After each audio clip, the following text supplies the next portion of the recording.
অতি স্বাধীনচেতা মেয়েরা নিজেও সুখী হয় না, পরিবারকেও সুখী হতে দেয় না। জন্মদিনের উৎসব পালন করাটা বোকামি।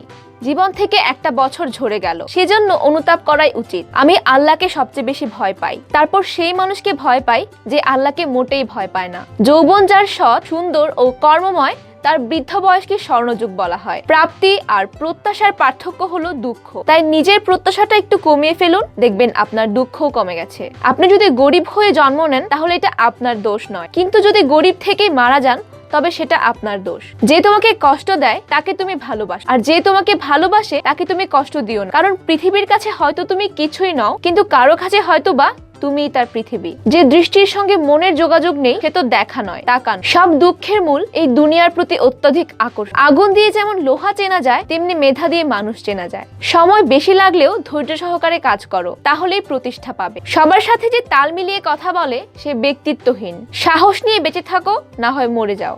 যদি তুমি কখনো অপমানিত বোধ করো তবে অপরকে সেটা বুঝতে দেবে না। যে মন খুলে হাসতে পারে না সেই পৃথিবীতে সবচেয়ে অসুখী। ভালোবাসার জন্য যার পতন হয় সে বিধাতার কাছে আকাশের তারার মতো উজ্জ্বল। পরিপূর্ণ তৃপ্তি নিয়ে কুড়ে ঘরে থাকাও ভালো, অতৃপ্তি নিয়ে বিরাট অট্টালিকায় থাকার কোনো সার্থকতা নেই। প্রেমের আনন্দ থাকে স্বল্পক্ষণ, কিন্তু বেদনা থাকে সারাটি জীবন। সেই সত্যিকারের মানুষ যে অন্যের দোষ ত্রুটি নিজেকে দিয়ে বিবেচনা করতে পারে। ভাগ্য বলে কিছুই নেই, প্রত্যেকের চেষ্টা ও যত্নের উপর তা গড়ে ওঠে। যেসব দৃশ্য আমরা খুব মন লাগিয়ে দেখতে চাই সেসব দৃশ্য কখনো ভালোভাবে দেখতে পারি না। সেই সব দৃশ্য অতি দ্রুত চোখের সামনে দিয়ে চলে যায়। বানরকে স্নেহ করলে মাথায় ওঠে। যার যেটা নেই সে কখনো সেটার মূল্য বোঝে না। একমাত্র সেই ব্যক্তি সেটার মূল্য বুঝে যার কোনো জিনিস পূর্বে ছিল কিন্তু এখন নেই। কর্মহীন জীবন হতাশার কাফনে জড়ানো একটি জীবন্ত লাশ। যার কথার চেয়ে কাজের পরিমাণ বেশি, সাফল্য তার কাছে এসে ধরা। কারণ যে নদী যত গভীর তার বয়ে চলে যাওয়ার শব্দ তত কম।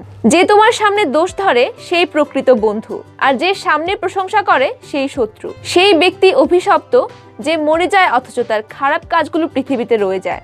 যুদ্ধে বিজয়ী হলেই বিপ্লবী হওয়া যায় না। প্রকৃত বিপ্লবী তো সেই যে স্ত্রীর মনের একমাত্র বীর পুরুষ। পৃথিবীটাকে যেভাবে বদলাতে চাও ঠিক সেই পরিবর্তনটা তোমার নিজের মধ্যে আনো। বুদ্ধিমান লোক নিজে নত হয়ে বড় হয়, আর নির্বোধ ব্যক্তি নিজেকে বড় বলে অপদস্থ হয়। যারা অপেক্ষা করে তারাই পায়, আর তারাই হারায় যারা তাড়াহুড়া করে। প্রতিটা ভুল মানুষই তার নিজের কাছে নির্ভুল, আর এজন্যই মানুষ ভুল করে। কারণ ভুলকে নির্ভুল ভেবেই মানুষ সবচেয়ে বড় ভুল করে থাকে। প্রতাপশালী লোককে সবাই ভয় পায় কিন্তু শ্রদ্ধা করে না। টাকার বিনিময়ে শিক্ষা অর্জনের চেয়ে অশিক্ষিত থাকা ভালো। আমার অভাব যদি তুমি বুঝতে না পারো তবে তোমার সাথে আমার বন্ধন কখনো দৃঢ় হবে না। মন অনেক কিছুই চাইবে, কিন্তু তা বিবেক দিয়ে বিচার করবে। তাহলেই তুমি বুঝবে কোনটা তোমার করা উচিত আর কোনটা করা উচিত নয়। যাই হোক, বিয়ে কর। তোমার স্ত্রী ভালো হলে তুমি সুখী হবে, আর খারাপ হলে হবে দার্শনিক। মানুষ যখন রাগান্বিত অবস্থায় তখন তাকে কোনোভাবে বিরক্ত করা উচিত নয়, কেননা তা থেকে চরম ভুল বোঝাবুঝি সৃষ্টি হতে পারে।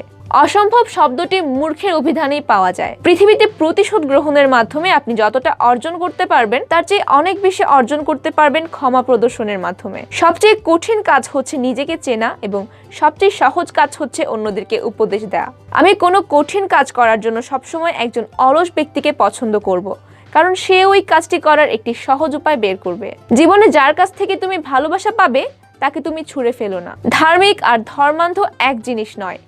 ধার্মিকতা মানুষকে আলোর পথে নিয়ে যায়, আর ধর্মান্ধতা মানুষকে ধ্বংসের দিকে ঠেলে দেয়। এদেশের মানুষকে আমি ধার্মিক বলবো না, কারণ এদেশের বেশিরভাগ মানুষই ধর্মান্ধ।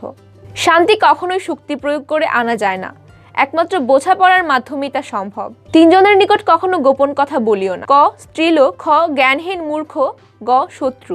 অন্যকে বারবার ক্ষমা করো কিন্তু নিজেকে কখনোই ক্ষমা করিও না। ভদ্র আচরণ করতে শিক্ষা লাগে, অভদ্র আচরণ করতে অজ্ঞতাই যথেষ্ট।